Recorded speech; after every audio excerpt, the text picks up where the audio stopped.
Two worlds collide. A fossil on steroids meets a cybernetic monster. One's a 90's rebel with a choke lever. The other, a futuristic missile with wings.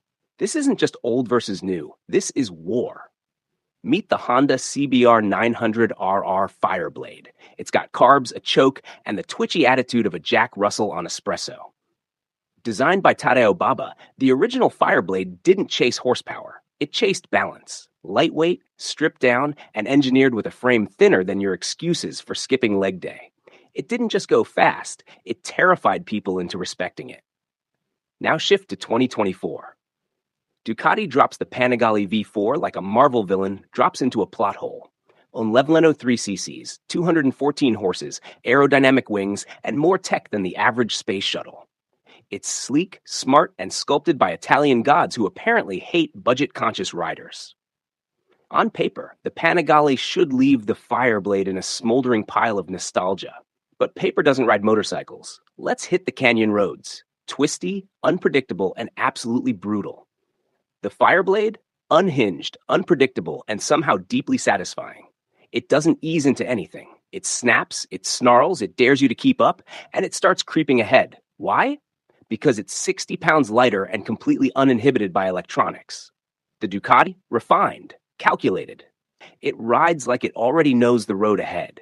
Smooth, with perfect traction and grace, but almost too graceful. It's not fighting you, it's protecting you. And that's the problem.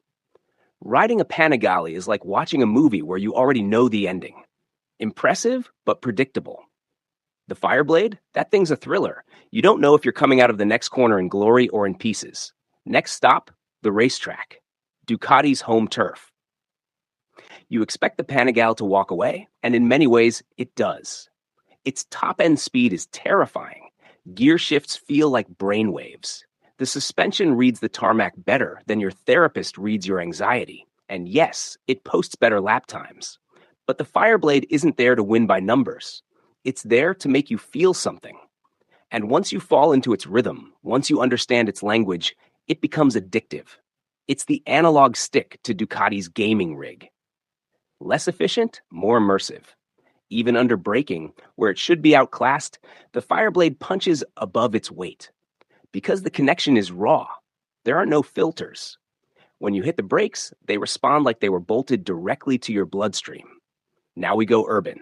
Stoplights, potholes, annoying SUVs with LED strips. The Ducati, it suffers. The heat it generates could cook a rotisserie chicken. The clutch is heavy enough to qualify as arm day. Maneuvering it through traffic is like doing yoga in a wetsuit.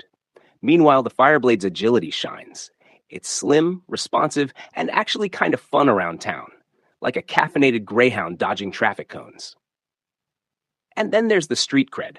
A guy leans out his window, sees the FireBlade, and goes, "Yo, is that the OG?" The Ducati? Crickets. That's what you get when you build perfection without personality. But let's go deeper. Let's talk about cost. The Panigale is priced like it wants to ruin your credit score. The FireBlade? You could pick one up for the cost of a used MacBook and still have cash for gas and therapy. Maintenance? The Ducati demands boutique service. The FireBlade? A wrench, a prayer, and maybe a YouTube tutorial. It was built in an era when riders had to know their machines, when you had to listen to your engine and not just plug in a diagnostic tool. Technology has made bikes faster, safer, and more user-friendly, but it's also made them less visceral. The FireBlade doesn't know your name. It doesn't care if you're comfortable. It wants to scare you, bond with you, and if you're lucky, make you a better rider. There's something almost philosophical here. The FireBlade is a conversation, a heated one. The Ducati is a lecture. Informative, yes. Inspiring, maybe, but lacking the back and forth that makes you feel alive. So what did we learn? That speed isn't everything. That newer doesn't always mean better.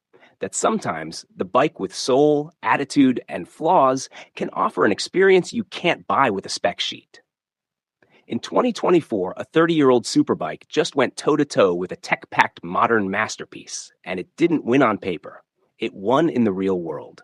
In the twisties, the chaos, the character. This is Autozium.